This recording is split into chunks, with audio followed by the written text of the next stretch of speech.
धियो यो नः प्रचोदयात्।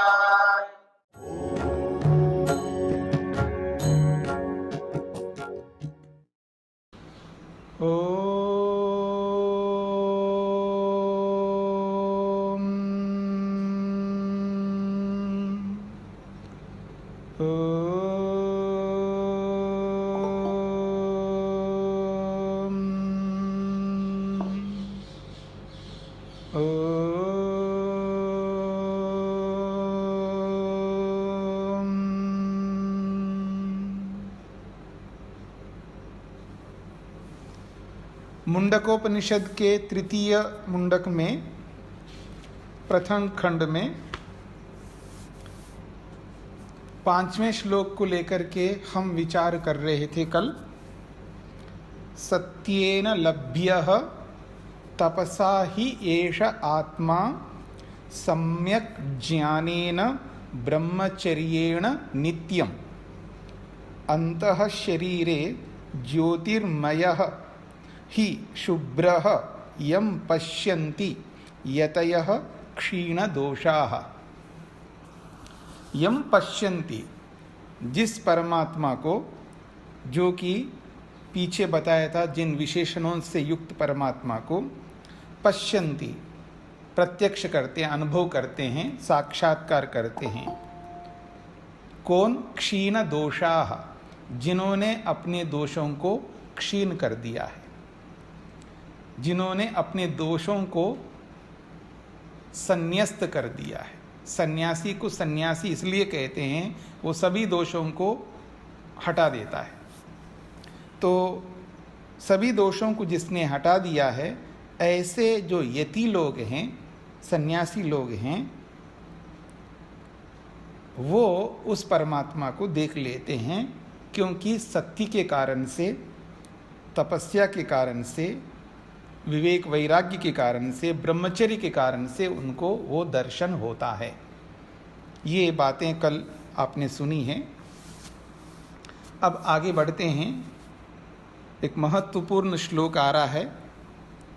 सत्यमेव जयते न अनृतम् सत्येन पंथा विततः देवयानः येन आक्रमन्ति ऋषयः हि आप्तकामाः यत्र तत् सत्यस्य परमं निधानम्। बहुत महत्वपूर्ण श्लोक है। आप देख सकते हैं भारतीय संविधान में या कोर्टों में या जहाँ भी प्रशासनिक सेवा का जो उत्कृष्ट स्थान होता है, वहाँ पर सत्यमेव जयते नानृतम ये लिखा हुआ मिलता है आपको। तो कहा जा रहा है सत्यम एव जयते। यदि आपके पुस्तक में जयति लिखा हो तो उसको जयते कर देना। तो कहा जा रहा है सत्यम एव जयते, सत्य की ही जीत होती है। तो सत्य की जीत होती है जी, सत्य को ही सफलता मिलती है, असत्य को नहीं। तो कहा जा रहा है इसलिए न अनृतम, झूठ की जीत कभी नहीं हो सकती। अब देखिएगा संसार में तो उल्टा चल रहा है। आप कोर्टों में जाओ, घरों में जाओ, दो व्यक्तियों के बीच में जाओ, जहां भी जाओ वहां असत्य को ही विजय प्राप्त करते हुए आप देखेंगे। सभी जो है प्राय करके असत्य को ही जिताते हैं और अपने आप को बहुत कुशल एक्सपर्ट मानते हैं कि हम जीत गए, तो असत्य को जीतते हैं। तो दुनिया में तो असत्य को जीतते हुए देखा जाता है, इसलिए लोगों को हौसला मिलती है कि हम भी बच जाएंगे और हम भी जीत जाएंगे, और जीत भी लेते हैं जैसे भी करके। तो शास्त्र तो ये कह रहा है सत्य की ही जीत होती है, असत्य की जीत नहीं होती है। फिर कहा जा रहा है सत्येन देवयानः पंथा विततः। बहुत अच्छी बात कही है। देवयानः पंथ। ये जो पंथा है ना, मार्ग, कौन सा मार्ग? देवयानः, जो देवयान मार्ग है। दो यान बताए थे ना, पितृयान और देवयान, दक्षिणायन और उत्तरायण। जिसको दक्षिणायन कहते हैं और जिसको उत्तरायण कहते हैं, वहाँ पर ये बातें आई हैं देवयान और पितृयान। तो दक्षिणायन को पितृयान कहते हैं और उत्तरायण को देवयान कहते हैं। तो आप देवयान पितृयान कहो या उत्तरायण दक्षिणायन कहो, या आप निःश्रेयस और अभ्युदय कहो, या आप स्वर्ग और मुक्ति कहो, ये सब एक ही तत्व को, एक ही वस्तु को, एक ही आशय को बताने वाले शब्द हैं। तो कहा जा रहा है देवयानः पंथा, जो देवयान है यानी जिस मार्ग पर देव लोग चला करते हैं। देखिए, एक डिग्निटी होती है आदमी की, हर कोई हर जगह नहीं चलता है। आप देखेंगे ना, 5 स्टार्स में, 7 स्टार्स में हर कोई नहीं जाता है ना, जिनकी अपनी अपनी स्थिति होती वो ही जाते हैं। क्लब होते हैं ना, क्लब, बड़े बड़े क्लब होते हैं। मैंने सुना है, पहली बार सुना है, क्योंकि मेरे को पता नहीं था इतना, उसका मेंबरशिप के लिए भी इतना पैसा देना पड़ता है, बहुत पैसा देना पड़ता है। मैंने पहली बार सुना जालंधर में एक क्लब है और वहाँ पर उस क्लब में प्रवेश करने के लिए, मतलब उसका मेंबर बनने के लिए बहुत पैसे लगते हैं, बहुत पैसे लगते हैं। हाँ, ठीक बात है। तो हर आदमी जा नहीं सकता फिर वहाँ पर, जिनकी जैसी स्थिति होती है फिर वही लोग ऐसे जाते हैं। तो कहने का अभिप्राय यह है कि हर आदमी हर मार्ग पे नहीं जा सकता है।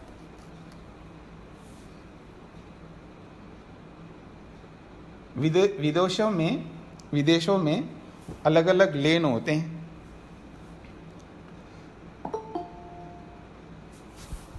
जिसमें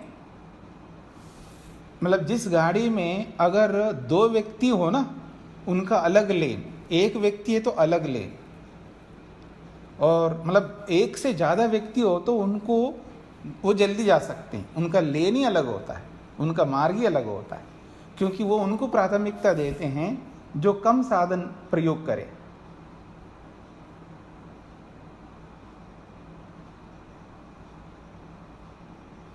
अगर क्योंकि वहाँ एक एक आदमी एक एक गाड़ी लेके जाता है, क्योंकि पत्नी कहीं और जगह नौकरी पे जा रही है, पति कहीं और जगह नौकरी जा रहा है, बच्चा और कहीं जा रहा है, बेटी कहीं जा रही है, सबके पास अपनी अपनी गाड़ियाँ, क्योंकि वहाँ दूरियाँ बहुत होती हैं। तो एक एक आदमी एक एक गाड़ी ले जा रहा है तो पोल्यूशन बढ़ता है, और भी बहुत सारे कारण होते हैं, ट्रैफिक भी बढ़ जाता है, समय वेस्ट होता है।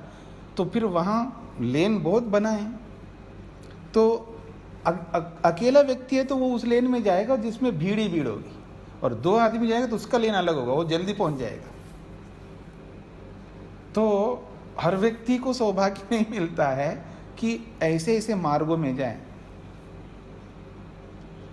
तिरुपति बालाजी मंदिर जाते हैं लोग, वहाँ पर अलग अलग लेन है, अलग अलग पंक्तियाँ हैं, अलग अलग लाइन है। हाँ जी, फ्री में जाना है, लगा लो, लाइन में लग जाओ। और जब एक एक दिन, 2-2, 3-3 दिन लगते हैं, कभी कभी तो 4-4 दिन लगते हैं। अब कैसे रहेंगे? हाँ, रहेंगे ना। बहुत अच्छी व्यवस्था की है वहाँ पर। एक बड़े हॉल में जाओ, फिर उसमें से दूसरे में जाओ, उसमें मंदिर के अंदर ही, याद रखना, उसी में शौच करो, उसी में स्नान करो, उसी में खा लो, उसी में सब कुछ, सारी फैसिलिटीज़ हैं वहाँ पर। समझ रहे मेरी बात को? और जल्दी दर्शन करके निकलना है तो आपको बहुत पैसा खर्च करना पड़ेगा। तो ये जो बातें हैं, इसलिए मैं बोल रहा हूँ कि आदमी का अपनी अलग अलग स्थिति होती है, तो हर कोई व्यक्ति उस रास्ते को अपनाता नहीं है। मतलब जैसे कोई सन्यासी बनना है तो कोई आसान नहीं, हर कोई यूँ सन्यासी बन जाए। कोई वानप्रस्थी बनना है तो आप लोग डरते रहते हैं ना, ऐसे वानप्रस्थी बनना तो सौभाग्य की बात है। देवयाना, तो देवलोग जिस मार्ग पर चलते हैं ना, हर कोई नहीं चल सकता उस मार्ग में। इस बात को समझाने के लिए मैंने कुछ ऐसे लौकिक उदाहरण दिया ताकि आपको समझ में अच्छी तरह आ जाए व्यवहारिक रूप से। शब्दों से तो पहले ही समझ चुके हैं आप लोग शब्दों से तो सभी जानते हैं, व्यवहार के रूप में समझना है हमको। तो देवयान मार्ग वो है जो देवता लोग चलते हैं। वो क्यों चलते हैं? सत्येना, वो सत्य के कारण से, सत्येना, सत्य के आश्रय से। उनके पास में वो विशेष पास है, पास मतलब पास दिखाओ तो आपको एंट्री मिलती है।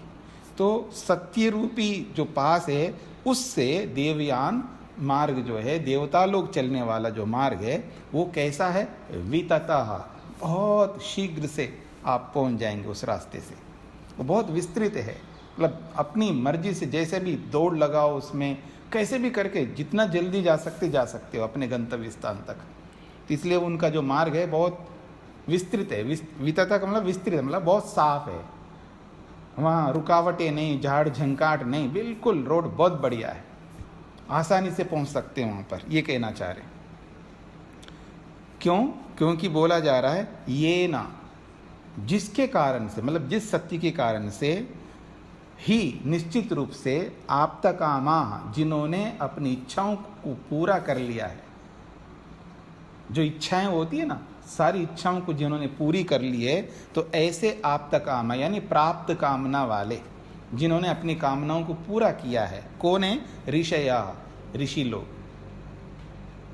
ये न आक्रमंती, जिस मार्ग पर वो आक्रमंती मतलब चलते हैं, जिस मार्ग पर वो निश्चिंत होकर के चलते हैं, उनको कोई भी भय नहीं होता है। ऐसा मार्ग भी होता है जिसमें निश्चिंत होकर के जाओ कि पीछे से कोई आके नहीं ठोकेगा, आगे से कोई आ ही नहीं सकता, ना बगल से आ सकता, ना कहीं से भी नहीं आ सकता। बिल्कुल निश्चिंत होकर के जा सकते हैं, गंतव्य स्थान पर पहुंच जाएंगे। ऐसे भी मार्ग होते दुनिया में। तो ऐसे ही कहा जा रहा है, जो आप्तकामा, जो लोग अपनी कामनाओं को पूरा कर लिया है, आप्त यानी प्राप्त कामना वाले हैं, अपनी इच्छाओं को पूर्ण कर लिया है। याद रखना, योग में आता है प्राप्तम प्रापनीयम, जो पाना था सो पा लिया है, अब कुछ पाने योग्य कुछ नहीं बचा उनके लिए। ऐसे महत्वपूर्ण योग्यता होती है उनके पास, जो चाहते हैं वो सब प्राप्त कर लेते वो लोग, योगी लोग। तो इसलिए कहा आप्तकामा, प्राप्त कर लिया है जिन्होंने कामनाओं को, उनको आप्तकामा कहते हैं। तो वो आप्त काम, प्राप्त कामना वाले ऋषया, ऋषि लोग, ये न आक्रमंती, जिस सत्य के कारण से आक्रमंती, निश्चिंत होकर के उस मार्ग पर चल रहे होते, देवयान मार्ग पर। और जाकर के कहाँ पहुँचते हैं? तो कहा यत्र, जहाँ पर तत्सत्यस्य परमम निधानम, उस अंतिम सत्य का जो उत्कृष्ट है, परमम श्रेष्ठ जो सत्य है, उस सत्य का निधानम, निवास स्थान है, आधार है। यजुर्वेद में आता है श्रद्धया सत्यमाप्यते, अंत में वो सत्य को प्राप्त कर लेता, वो बहुत उत्कृष्ट सत्य है। व्रतेन दीक्षामाप्नोति, व्रतेन दीक्षामाप्नोति, दीक्षया दक्षिणामाप्नोति, दक्षिणा श्रद्धामाप्नोति, श्रद्धया सत्यमाप्यते। वो जो अंतिम सत्य है, सत्य से ही सत्य को प्राप्त करता है व्यक्ति, याद रखना। श्रद्धा का अर्थ भी सत्य है, जो सत्य को धारण करता है उसी में श्रद्धा है। यानी श्रद्धा का मतलब मुझ में श्रद्धा है, इसका अर्थ है मुझ में सत्य धृत है, सत्य को मैंने धारण कर लिया, इसलिए मेरे में श्रद्धा है, इसका ये मतलब होता है। तो कहा जा रहा है तत्, वो जो स्थान है, सत्यस्य, सत्य का ही, परमम उत्कृष्ट निधानम, सत्य है, सत्य का ही वो सत्य है, यानी उच्च स्थान है, परमात्मा का स्थान है, क्योंकि वो ही धाम है, मुक्ति धाम जिसको आप बोलते हैं। वो निधानम का मतलब है वो धाम है, यानी वहाँ जाकर के हम ठहरते हैं, वहाँ निवास करते हैं मुक्ति में। अभी आपके मन में कोई ऐसी कल्पना तो नहीं है कोई स्थान विशेष होता होगा जहाँ पर मुक्ति के आत्मा लोग रहते हैं। ऐसा कोई पर्टिकुलर एक जगह नहीं होता है जिसको मुक्ति कहते हो। मुक्ति तो सब जगह होती है, याद रखना। उसके लिए कोई रोक टोक नहीं है भाई यही मुक्ति है भाई। जैसे कुछ ऐसे भी स्थान होते हैं जहाँ पर हम जाते हैं तो वहाँ सब कुछ होता है, बस वो स्वर्ग जैसा लगता है। बाहर वहाँ से बाहर निकलो सब समाप्त, कुछ नहीं मिलता वहाँ पर। तो मुक्ति ऐसी नहीं है कोई स्थान विशेष पर हो और उसको मुक्ति कहते हैं। जैसे कल्पनाएं करते हैं ना लोग, स्वर्ग जो है ऐसे लोक में होता है जहाँ स्वर्ग होता है, ऐसे तो होता नहीं है, इसी धरती पे ही स्वर्ग है। ठीक इसी प्रकार से मुक्ति जो है पूरे ब्रह्मांड में कहीं भी घूम सकते हैं आप, उसके लिए कोई रोक टोक नहीं, उसके लिए सब मुक्ति। आपका घर भी मुक्ति है उसके लिए। क्या बनाया माता जी आपने आज? अच्छा, एक उदाहरण दे रहा हूं मैं, खा नहीं सकते, वो समाप्त नहीं होगा। जैसे मैं अपनी बात बोलूं, कभी ऐसी भी स्थिति थी, हम जब गुरुकुलों में आए तो कुछ मिलता नहीं था, कभी कभी कहीं जाना पड़ता था तो कहीं मिठाई की दुकान दिखाई दी, सारी मिठाइयाँ लगी हुई तैयार ऐसे बैठी है, पैसे तो है नहीं, खाने की इच्छा हो रही है, अब कैसे खाएं, पैसा तो है नहीं। तो हम देख देख करके ही आनंद ले रहे थे और कुछ कर नहीं सकते, देख देख करके आनंद ले रहे, बस ठीक है। ठीक इसी प्रकार से मुक्त आत्मा उस मिठाई के अंदर घुस करके आ जाएगा, उसको कुछ नहीं होने का। मिठाई में कोई खराबी नहीं होगी, आत्मा कोई स्थान घेरता नहीं है, वो आत्मा से कोई अशुद्ध होती नहीं है मिठाई।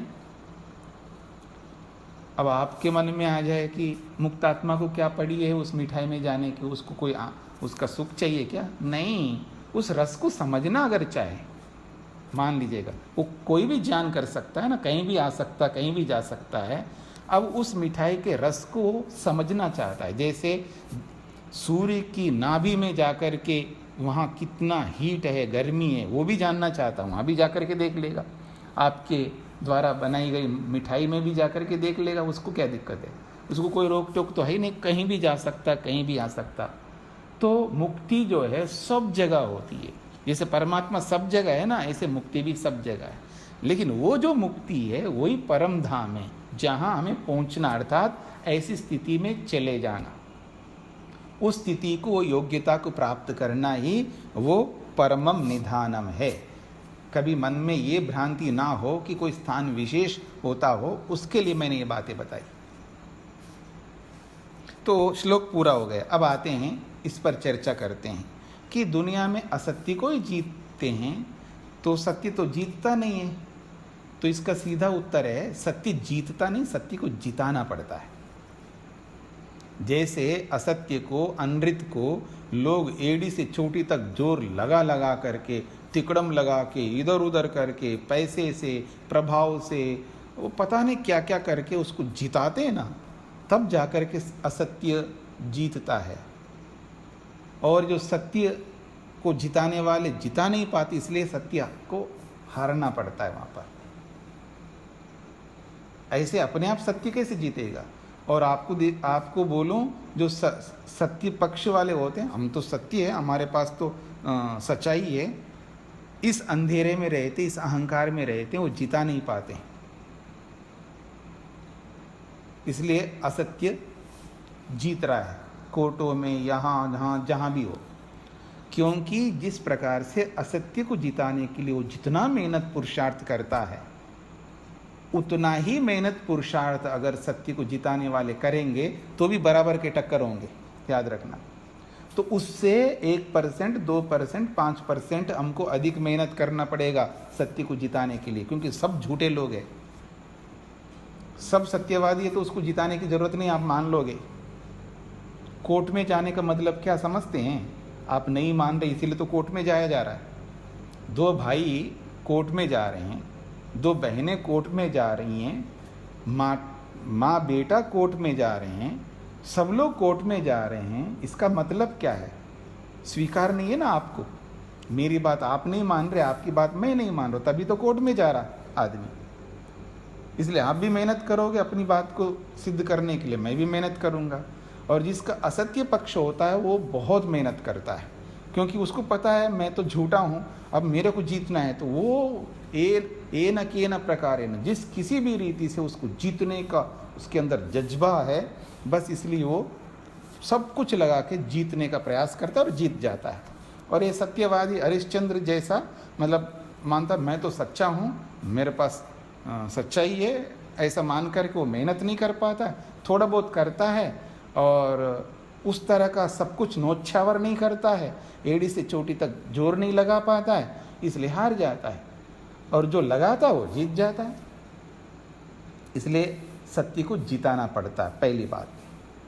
दूसरी बात ये है कि कोई बात नहीं है, ये असत्य को वो जीत रहा है तो ठीक है, क्या जीत रहा है? जमीन ही तो जीत रहा है, वो पैसा जीत रहा है, जमीन जीत रहा है, मकान जीत रहा है, अथवा ट्रस्ट जीत रहा है, या संस्था जीत रहा है, मठ जीत रहा है, ये तो जीतेगा वो गलत व्यक्ति। और हम हार गए, कोई बात नहीं, हमारे पास सामर्थ्य नहीं है, क्योंकि हम हार जाते इसलिए क्योंकि हमारे पास सामर्थ्य नहीं है। एक दूसरी बात है, ये सामने वाला महादुष्ट आदमी है, इससे क्या उलझना है, मेरे को बिल्कुल नहीं चाहिए, तू लेता है ले ले। कुछ लोग ऐसे भी होते हैं, ये दुष्ट आदमी हैं, अब इससे क्या उलझना है, ये कब्जा करेगा या मारेगा या कुछ भी अन्य हमारे ऊपर वो करेगा, ये करेगा, ऐसा मान करके हम क्या करते हैं, कोई बात नहीं, हम छोड़ देते हैं, हम पीछे हट जाते हैं, इसलिए भी वो जीत जाता है। ऐसे बहुत सारे कारण होते हैं। म्यूट नहीं करते हैं आप लोग जी, तो बहुत सारे कारण होते हैं। ये क्या हो गया?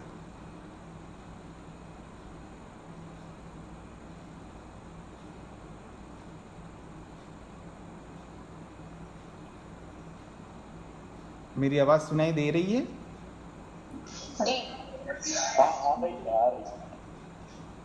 सब स्क्रीन से हट गए, क्या बात है?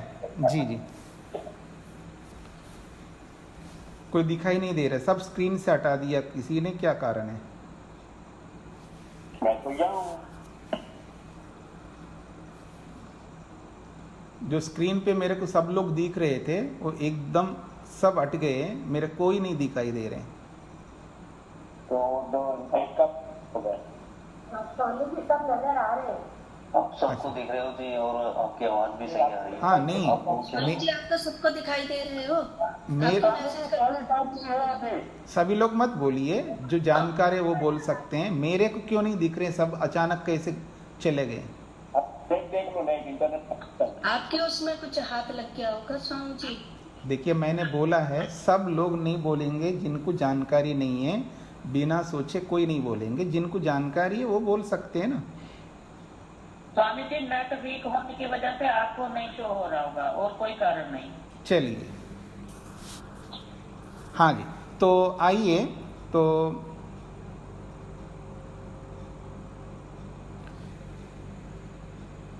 मैं बोल रहा था कि सत्य को जिताना एक बात, दूसरी बात है कुछ लोग अलग अलग कारणों को सामने रखते हुए पीछे हट जाते हैं। ऐसे बहुत सारे कारण होते हैं जिन कारणों से लोग वहाँ तक पहुँच नहीं पाते हैं। और जैसे लोक में छोटे से कोर्ट में हार जाता है तो फिर हाई कोर्ट में जाता है, फिर सुप्रीम कोर्ट में जाता है, ऐसा करते ही है ना। मान लीजिए संसार के किसी भी इंटरनेशनल कोर्ट में भी जाओ, कहीं भी जाओ, हार गए मान लो, कोई बात नहीं, अंतिम न्याय तो ईश्वर करता ही है, क्योंकि कर्मों का फल तो अंत में जाकर के ईश्वर करेगा। दुनिया के लोगों के माध्यम से अगर किसी कारण से हम हार भी जाएं तो ईश्वर के न्यायालय में हमेशा सत्य की जीत होती है। अब कोई किसी के मन में ये आ जाए कि अब अंतिम जब होगा, अब तो हमारा तो विनाश हो गया है, अब तो हमारे को नुकसान हो गया, हमको ये हो गया है, अब ईश्वर जब करेगा, लेकिन अब तो हमारे को अन्याय हो रहा है। ऐसे आदमी बहुत परेशान होते रहते हैं। उनको ये समझ में नहीं आता है कि वो तत्काल ऑन द स्पॉट उसी समय वो चाहते हैं ईश्वर ऐसा हमारे लिए करें, तो पहले ही मैंने बोला था कि ईश्वर अपने नियमों के अनुसार फल प्रदान करता है। आपके हिसाब से ईश्वर नहीं चलता है, ईश्वर अपने हिसाब से चलता है। अच्छा, मेरा अट गए क्या?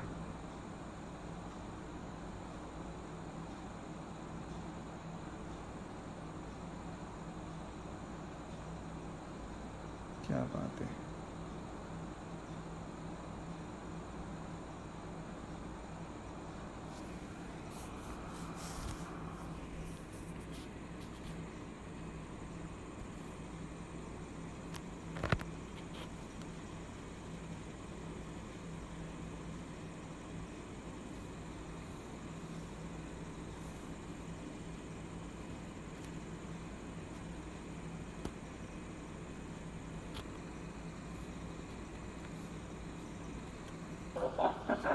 हाँ जी, तो म्यूट करके रखिए सभी लोग। तो प्रसंग चल रहा है सत्य। तो अंतिम सत्य ईश्वर है, क्योंकि जितने भी हम कर्म करते हैं उन कर्मों का फल ईश्वर देगा ही देगा, न्यायकारी होने के कारण। तो जब हम ये विचार रखते हैं कि अभी इस असत्य की जीत हो गई, इसके कारण से ज़मीन है, पैसा है, मकान है या नौकरी है, जो भी है वो सब चले गए, अब हम जी नहीं सकते, हमारे पास वो नहीं है, ये नहीं है, अब जब भगवान देगा देगा, पर आज मेरे का साथ तो अन्याय हो रहा है, ऐसा लोग परेशान होते रहते। देखिए, अन्याय तो संसार में हो ही रहा है, पर उस अन्याय को रोकने का सामर्थ्य जब हमारे पास में नहीं है तो इसमें ईश्वर का दोष नहीं है, दोष तो हमारा है। या तो हम जीता नहीं पाए, या हमने मेहनत पुरुषार्थ कम किया, जो भी कारण है, अगर हम हार गए सत्य होते हुए भी, इसमें कमी हमारी है, इसमें ईश्वर का दोष नहीं है।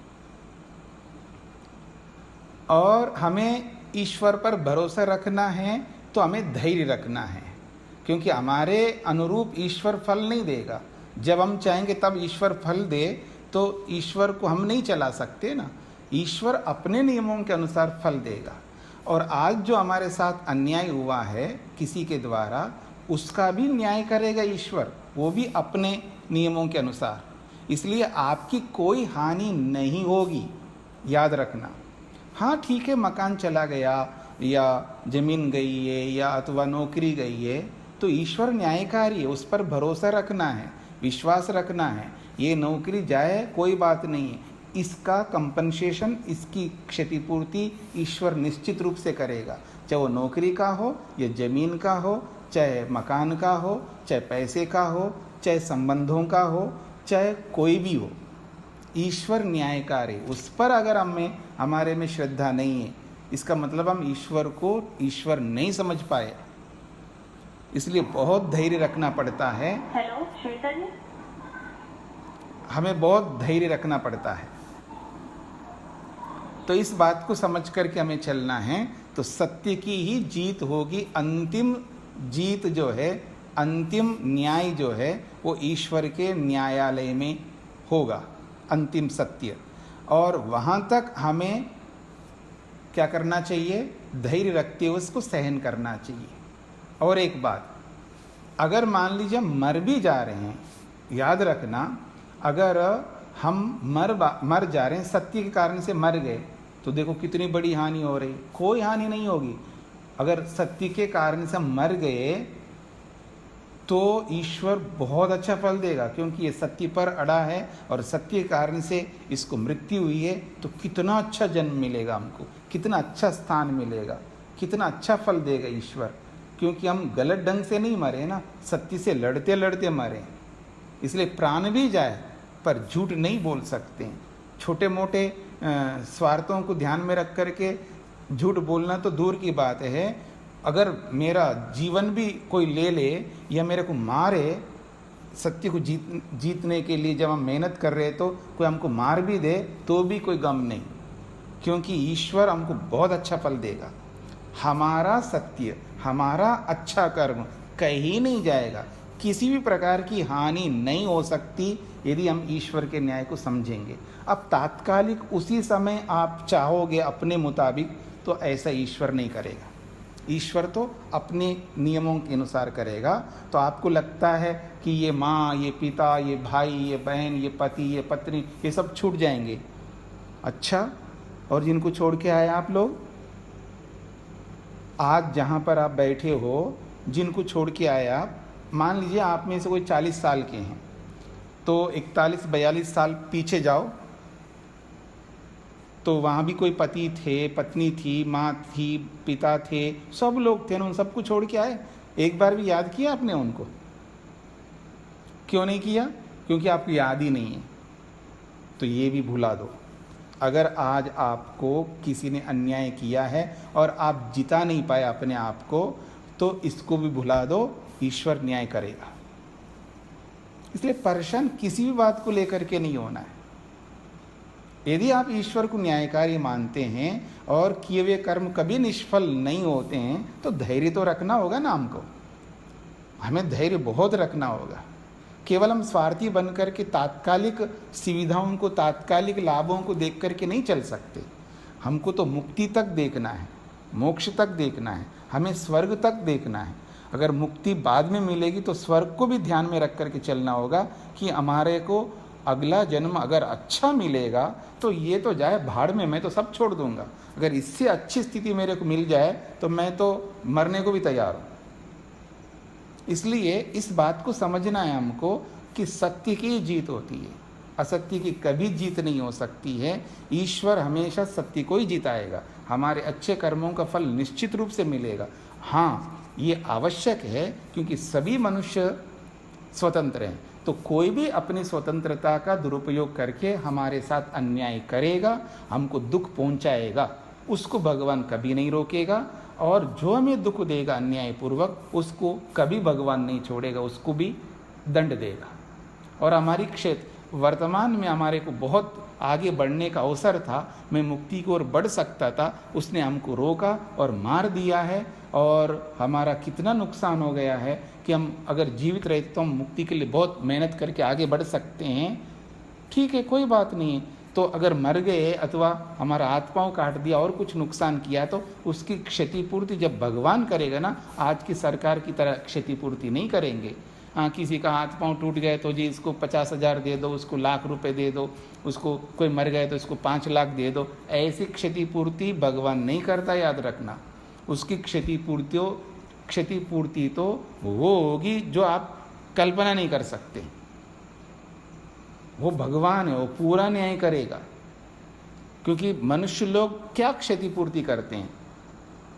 क्षतिपूर्ति का मतलब कंपनसेशन, बहुत थोड़ा बहुत देंगे नाम मात्र का, पर भगवान जो देगा पूरा न्याय करेगा, पूरा फल देगा। इसलिए किसी प्रकार का घाटे का नहीं है, ये कोई घाटे का सौदा नहीं है।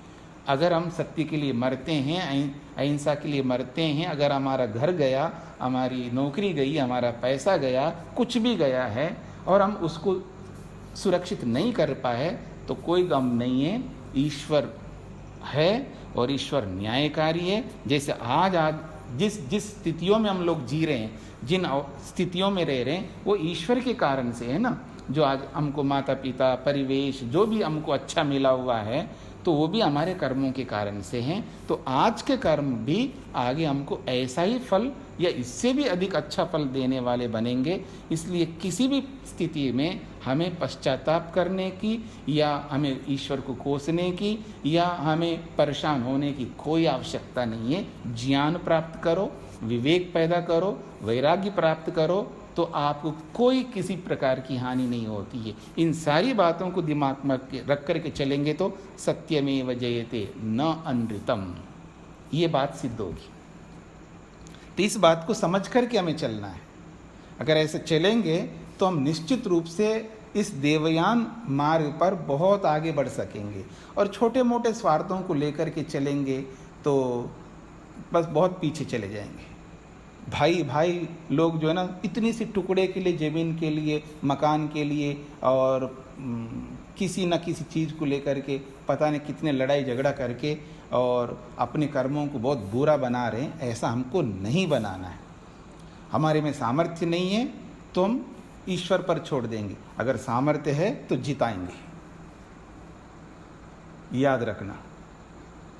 इसलिए हम अपने आप पर अपने हाथ में लेना है। अगर आपके पास सामर्थ्य है तो जिताइएगा।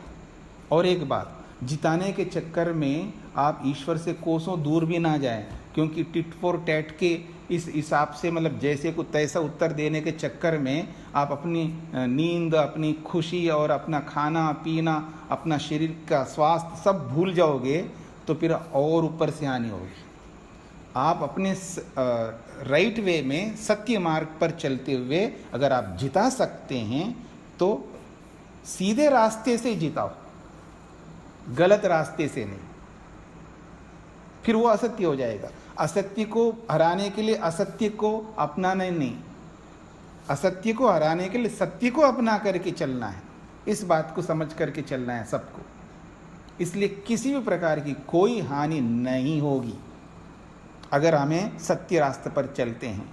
इसलिए धैर्य, धीर बनना है, धैर्य लाना है शरीर के अंदर, इंद्रियों में, मन में, सब में धीरता, धैर्यता और धीर बन करके चलना होगा। तब जा कर के हम वो सुख को प्राप्त कर सकते हैं जिस सुख को हम प्राप्त करना चाहते हैं। इसलिए शास्त्रकार यही कहना चाहते हैं, हमेशा सत्य की ही जीत होती है। असत्य की जीत तो थोड़े समय के लिए कोई ऐसे करके खुश हो रहा होगा क्योंकि हम उसको जिता नहीं पाए। इस कारण से हम नहीं जिता पाए, या सरकार नहीं जिता पाई, या वकील लोगों ने नहीं जिता पाए, या जो भी कारण रहें, कारण तो मनुष्य रहेंगे। हमारी कमियों के कारण से ही हम सत्य को जिता नहीं पा रहे।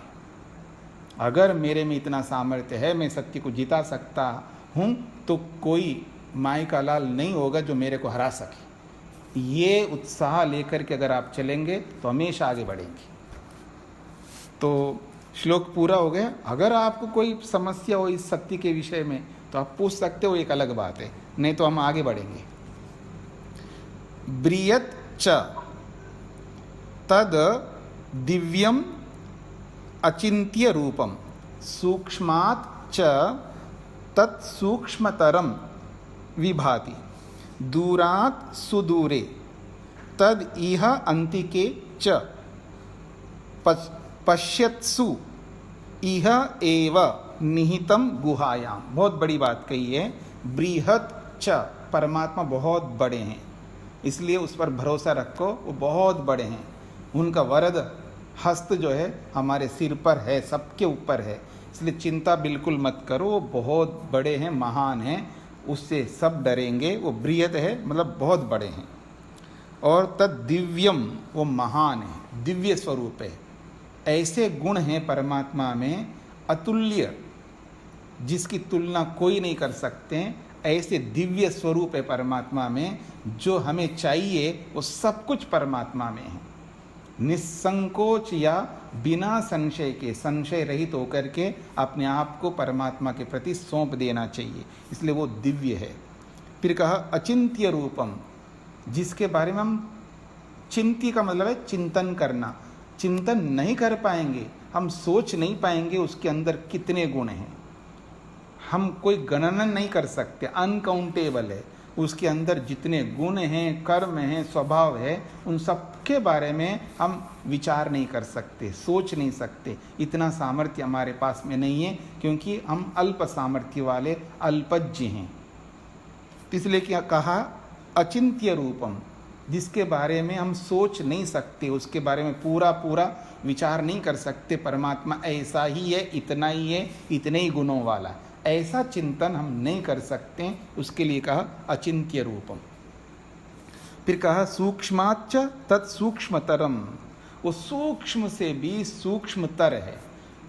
ये जो तर शब्द आता है अंत में, ये दो चीज़ों के बीच में तुलना करेंगे तो तरेगा, और दो से अधिक होते हैं तब तम आता है। तो सूक्ष्मताएं दो ही प्रकार की हैं, तो इसलिए तर प्रत्यय आया। अगर सूक्ष्मताएं तीन प्रकार के होंगे तो तम आता, तो इसलिए सूक्ष्म से भी सूक्ष्म है। और विभाति सर्वत्र प्रकाशित है। जितनी भी सूक्ष्म वस्तु आप लाइए उसके भीतर उसके अंदर भी वो विद्यमान है और वहाँ रह करके भी विभाति प्रकाशित हो रहा होता है, यानी सब जगह पर परमात्मा विद्यमान है।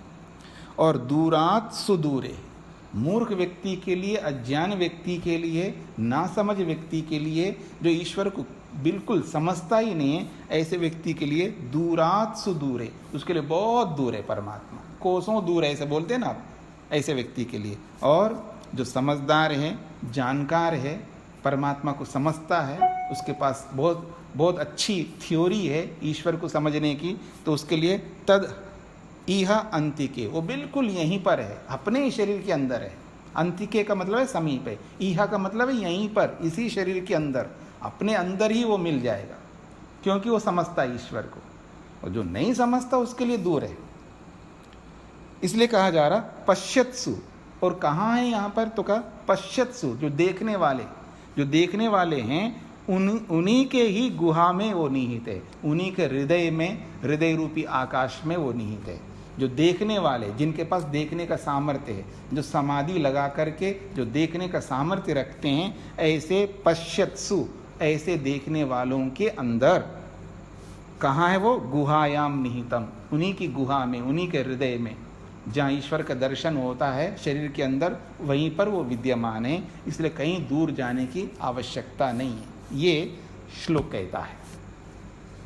आगे बढ़ते हैं। न चक्षुषा गृह्यते न अपि वाचा न अन्यै देवैः तपसा कर्मणा वा ज्ञान प्रसादेन विशुद्ध सत्वः ततः तु तम पश्यते निष्कलम ध्यायमानः।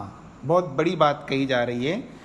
न चक्षुषा गृह्यते, कोई सोचे कि भगवान को मैं देखूं, या जो देखने वाले होते हैं तो उसको लगता हो कि आंख से देख लेंगे, नहीं। न चक्षुषा गृह्यते, परमात्मा आंख से नहीं दिखाई देता। न अपि वाचा, वाणी से भी दिखाई नहीं देता। मतलब उसके लिए बहुत ज़्यादा गुणगान कर लूँ तो उसका दर्शन वाणी से हम कर लूँगा या कर लेंगे, ऐसा भी नहीं हो सकता कि वाणी से भी वो मिलने वाला नहीं है। न अन्य ही देव, बाकी जो देव हैं, बाकी जो देव का मतलब इंद्रियां, वाणी को तो बोल दिया है, बाकी कर्मेंद्रिय में बहुत सारी हैं, 4 ही हैं। वाणी एक हटा दो तो 4 कर्मेंद्रियां हैं, और आँख को हटा दो तो बाकी 4 ज्ञानेंद्रियां हैं। तो एक प्रकार से 8 इंद्रियां बन गए, 4 ज्ञानेंद्रियां, 4 कर्मेंद्रियां। उनके लिए कहा अन्य ही देव, बाकी देवों से भी हम प्राप्त नहीं कर सकते। फिर कहा तपसा, तप से भी प्राप्त नहीं कर सकते। पीछे बोला तपसा ही येषा, परमात्मा तो तप से मिलता है, और यहाँ बोल रहे तपसा, इसका मतलब है केवल तप से, या केवल लेना है। और पीछे जो 5वें श्लोक में बोला ना, सत्येन लभ्या तपसा ही येषा आत्मा, तो वहाँ सत्येन लभ्य का मतलब केवल सत्य से ही मिलता है, ऐसा नहीं है। सत्य भी चाहिए, तप भी चाहिए, विवेक भी चाहिए, ब्रह्मचर्य भी चाहिए, यानी उन सबको मिला करके परमात्मा मिलता है, ये कहना चाह रहे हैं। तो वहाँ ये समझना चाहिए, कोई सोचे कि मैं बहुत ज़्यादा शुद्ध रहता हूँ, निर्मल रहता हूँ, यानी साफ सफाई अच्छी रखता हूँ, अंदर से भी मैं शुद्ध हूँ, बाहर से भी शुद्ध हूँ, लेकिन वो तप ना करे तो नहीं मिलेगा, वो सत्य कहीं ना बोले तो नहीं मिलेगा, वो विवेक प्राप्त ना करे तो नहीं मिलेगा। मतलब कोई 2-4 गुणों को लेकर के आप सोचे कि मैं तो हवन करता हूँ जी, मैं तो संध्या भी करता हूँ जी, मैं परोपकार भी करता हूँ जी, मैं दान भी देता हूँ जी, मैं सेवा भी करता हूँ जी, मैं किसी को दुख नहीं देता हूँ जी, मेरे को तो भगवान मिलेगा, इतने से नहीं मिलने वाला है। भगवान को प्राप्त करने के लिए जितने भी सारे बताए नियम, सारे वो सारे के सारे पालन करना होगा। 2, 4, 5, 10 से नहीं काम चलेगा। तो पिछले श्लोक में ये समझना है कि वो सब के सब होने पर परमात्मा मिलता है। वह ये नहीं कहना चाह रहा केवल सत्य से मिलता है। अगर केवल तप से मिलता है ऐसा होता तो फिर यहाँ निषेध नहीं करते, तपसा न तपसा, तपस्या से नहीं मिलता। इसका मतलब है केवल तपस्या से नहीं मिलेगा। और वहाँ तप से मिलता का मतलब है तप से भी मिलता है। मतलब प्राप्त करने के एक कारण तप भी है, ईश्वर को प्राप्त करने के बहुत सारे कारण हैं, उनमें से एक कारण तप भी है, ऐसा वहाँ अर्थ लेना है ताकि विरोध नहीं आएगा। फिर कहा कर्मणा, केवल कर्म से नहीं मिलेगा, कर्म भी चाहिए ज्ञान भी चाहिए और भक्ति भी चाहिए, तो केवल कर्म से नहीं मिलेगा। बहुत सारे लोग सोचते हैं हम अच्छे कर्म करते हैं, दिन सुबह से लेकर रात तक कर्म ही कर्म करते हैं, सबको अच्छा देते हैं, अच्छा कर्म है, आप पुण्य कर्म कर रहे हैं, लेकिन आपको थ्योरी भी समझनी है, परमात्मा को प्राप्त करने के लिए जानकारी भी प्राप्त करनी है और भक्ति भी करनी होगी, केवल कर्म से नहीं। फिर कैसे मिलता है जी परमात्मा? तो कहा ज्ञान प्रसादेना, ये जो ज्ञान रूपी प्रसाद है ना, विवेक वैराग्य, उस विवेक वैराग्य में सब कुछ आते हैं, सत्य तपस्या सब कुछ आ जाते हैं। तो ज्ञान प्रसादेना, जो विवेक रूपी वैराग्य रूपी ज्ञान के प्रसाद से व्यक्ति क्या करता है? शुद्ध सत्वः, एकदम शुद्ध होता है, निर्मल हो जाता है। अब उसके अंदर काम क्रोध लोभ मोह ईर्ष्या अहंकार कुछ नहीं रहते हैं।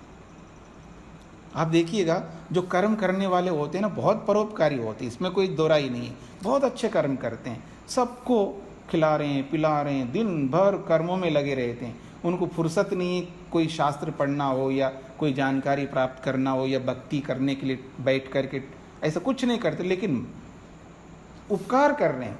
और वो ये सोचे कि हमको भगवान मिलेगा, बिल्कुल नहीं मिलेगा, क्योंकि उन उपकार करने वालों में लोभ भी होता है, काम भी होता है, क्रोध भी होता है, ईर्ष्या भी होती है, सब कुछ होते हैं। इसका मतलब है केवल कर्म से नहीं मिलने वाला है। इसलिए कहा जा रहा है विशुद्ध सत्वः, वो एकदम शुद्ध हो जाता है, किससे? विवेक वैराग्य से। फिर कहा ततः, तब विशुद्ध होने से, उस विशुद्ध होने के कारण से, तम उस परमात्मा को, निष्कलम, कैसा वो परमात्मा? निष्कल है, जिसमें कोई अवयव नहीं है, जिसमें कोई दोष नहीं है, ऐसे उस परमात्मा को ध्यायमानः, ध्यान के माध्यम से, समाधि के माध्यम से पश्यते, देख लेता है।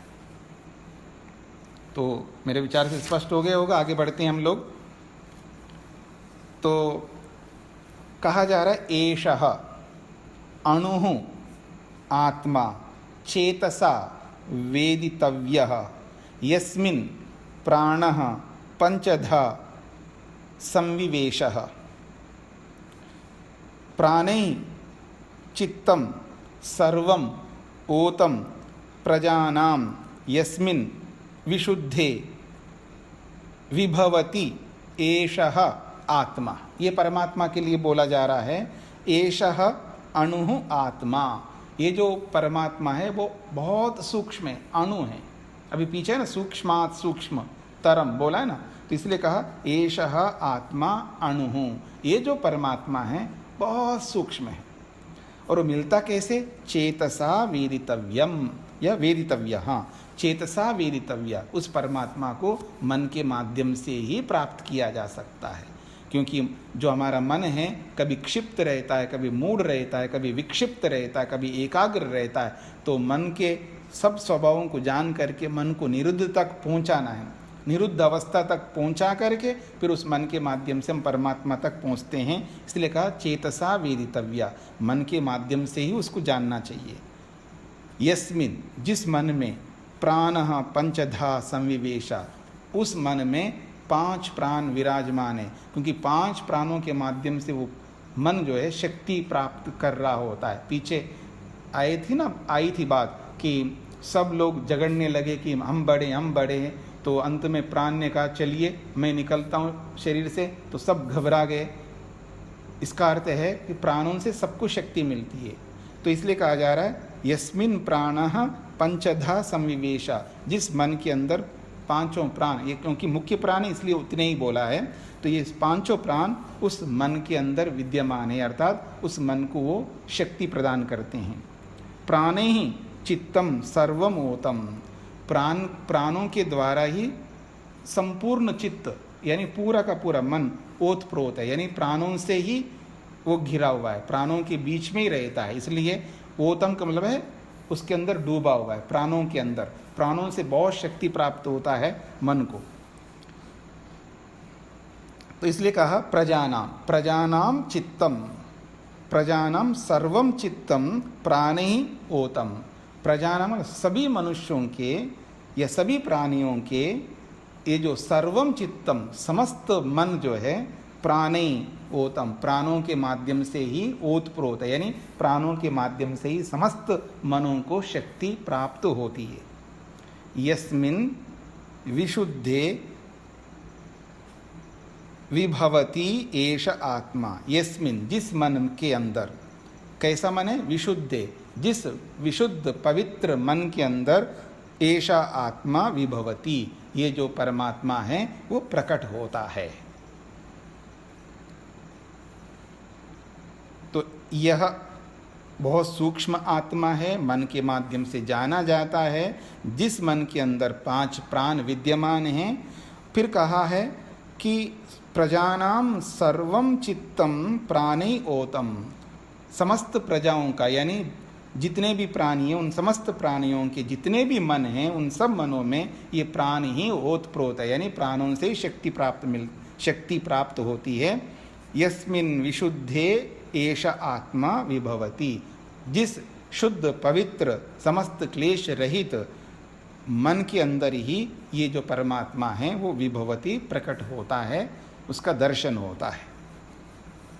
जब परमात्मा का दर्शन हो गया और मुक्ति में जब जाएगा, तो मुक्ति में जाता है तो मुक्ति में करता क्या है? तो कहा यम यम लोकम मनसा संविभाति, जिस जिस लोक को वो मन से जानना चाहता है। मन का मतलब आत्मा का अपना भी मन है, स्वयं का आत्मा का अपना खुद, जो 24 शक्तियाँ आत्मा की, उन 24 शक्तियों में आत्मा का भी अपना मन है, पर वो इतना सक्षम नहीं है संसार में रहते हुए अपने आप सोच सके, इसके लिए भौतिक मन को बना के देता है। और मुक्ति में परमात्मा सहयोग करता है आत्मा के मन के काम करने के लिए।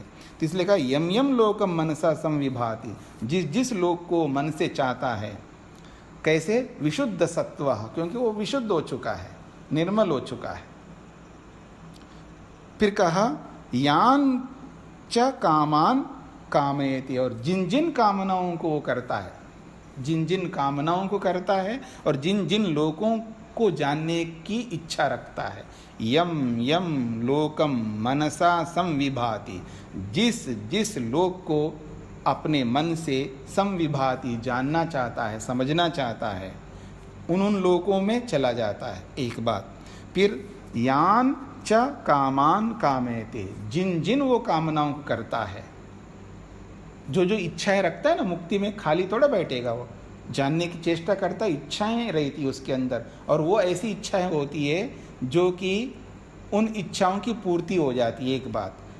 और मान लो मुक्ति काल में जितना वो जान पाता है, जान लेता है, और भी इच्छाएं रह जाती उसकी, क्योंकि मुक्ति का जो पीरियड है वो तो 31 नील 10 खरब 40 अरब वर्ष तक है। तब तक परमात्मा को तो पूरा जान नहीं पाता है, अनंत है परमात्मा, कभी जान नहीं सकता। फिर भी इच्छाएं रह गई उसकी कि अरे भगवान के इन गुणों को, कर्मों को, स्वभावों को जान नहीं पाया, तो उसको, क्योंकि अपेक्षा की पूर्ति नहीं होती, दुख होता है ना। ये संसार में होता है, मुक्ति में नहीं होता है, क्योंकि मुक्ति में अविद्या नहीं है, याद रखना। जैसे संसार में भी कोई लौकिक व्यक्ति ने चाहा कि आप ऐसा करें और आपने नहीं किया, तो उसको दुख नहीं होता है, क्योंकि वो पहले से समझ लेता है, उसके पास विद्या विवेक होती है, तो वो समझता है ठीक है, मेरे को पता है पहले से ये कर भी सकता है और नहीं भी कर सकता है। याद रखना मेरी बात को, अब बीच में जो बोल रहा हूँ ये बहुत पते की वाली बात है। जब आप दिमाग में ये करके चले कि सामने वाला व्यक्ति मेरा काम कर सकता है और नहीं भी कर सकता है, दोनों बातों को लेकर के चलना, करेगा तो भी उसका भला और ना करे तो भी उसका भला, क्योंकि वो अब स्वतंत्र है, हमारे हाथ में तो है ही नहीं है। तो जब आप दोनों बातों को मन में रख कर के जब उससे अपेक्षा रखोगे तो आपको दुख नहीं होगा, अथवा अभ्यास ना होने के कारण से कम दुख हो जाएगा। और जब अभ्यास हो जाएगा आपको करते करते, तो आपको कोई दुख नहीं होगा संसार में भी, और मुक्ति में तो वैसे ही नहीं होगा, क्योंकि मुक्ति में दुख कैसे हो सकता, वहाँ तो अविद्या ही नहीं है। तो इसलिए कहा जो जो कामनाएं करता है वो सारी कामनाओं की पूर्ति होती है, और जो जो लोक को जाना चाहता है, कहीं भी जाना चाहता है, वहाँ पहुँच जाता है। तम तम लोकम जयते, इसलिए कहा जिस जिस लोक को जानना चाहता है, समझना चाहता है, जाना चाहता है, तो कहा तम तम लोकम जयते, उस लोक को जीत लेता है, यानी वहाँ पहुँच जाता है। तान च कामान, उन कामनाओं को भी वो जयते, प्राप्त कर लेता है। इसलिए कहा तस्माद, इसीलिए कहना चाहते हैं आत्मज्यम ही अर्चयेत भूति कामः, भूति कामः ऐश्वर्यों को पाना चाहते हो, या आप इस भूमंडल पर बहुत श्रेष्ठ बनना चाहते हो, भूति काम का मतलब सिद्धियों को प्राप्त करना चाहते हो, तो सिद्धियों को चाहने वाले व्यक्ति को या ऐश्वर्यों को चाहने वाले व्यक्ति को आत्मज्ञम ही अर्चयेत, जो आत्मज्ञानी होता है उसकी अर्चना करनी चाहिए, यानी उनका सत्कार करना चाहिए, उनकी पूजा करनी चाहिए, ऐसा इसमें बोला है।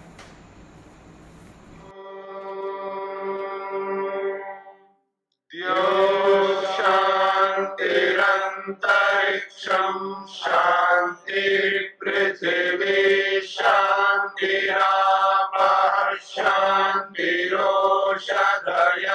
शांतिः वनस्पतयः शांतिर्विश्वे देवाः शांतिर्ब्रह्म शांति सर्वं शांति शांतिरेव शांति क्षमा शांतिरेधि। ओम शांति शांति शांति।